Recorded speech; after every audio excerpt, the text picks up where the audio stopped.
Yannick et Marc viennent de débarrasser la pièce. Aujourd'hui, nous allons repeindre le mur. On va protéger le sol avec une bâche plastique. Voilà, hop, bien dans le coin. Fixer la bâche avec du ruban adhésif, puis démonter les caches des prises électriques avec un tournevis. Je sais pas si oui.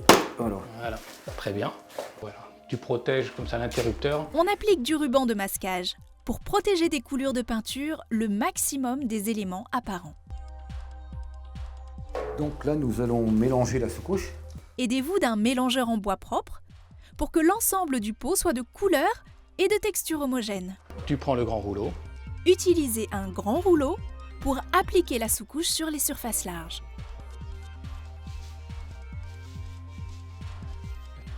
Pour les angles et les bords de plainte, vous pouvez utiliser une brosse ou un pinceau avec des poils en forme de cône. Ne passez pas trop de temps sur cette étape, mais couvrez bien toutes les surfaces. Utilisez de la peinture de qualité. Pour notre pan de mur, ça devrait être largement suffisant. Pour obtenir une couleur originale, Marc nous recommande de créer nous-mêmes notre coloris. Quelques gouttes de colorant, on mélange soigneusement et si la couleur apparaît trop pâle, ajoutez encore quelques gouttes. Prenez le temps de bien brasser la peinture, le résultat doit être homogène. Là, ça a l'air quand même très bien. Une petite astuce pour peindre comme un pro sans ruban de masquage. Utilisez une brosse à rechampir, trempez-la dans votre peinture aux 2/3, posez-la proche du bord et faites tourner dans votre main lentement la brosse comme un crayon, tout en vous rapprochant de la limite à peindre.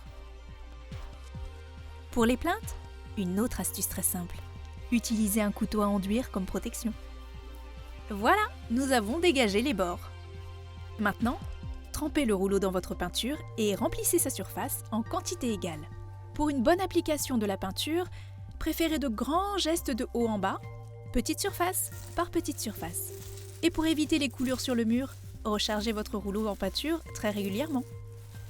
Contrairement aux idées reçues, il est inutile de croiser ces mouvements. L'important est d'obtenir un résultat uniforme. La peinture est sèche. On a repositionné le cache de l'interrupteur. Qu'en penses-tu? Le résultat final est parfait. C'est bien ce que je pense, du moment qu'on respecte bien les temps de séchage entre chaque couche. Très important, pour ne pas avoir de mauvaises surprises. Nous avons donc protégé le sol contre les coulures, préparé les surfaces à peindre, appliqué une sous-couche, créé un coloris de peinture avec du colorant et enfin appliqué une peinture de finition. Retrouvez toutes les fiches pas à pas en magasin et sur weldom.fr.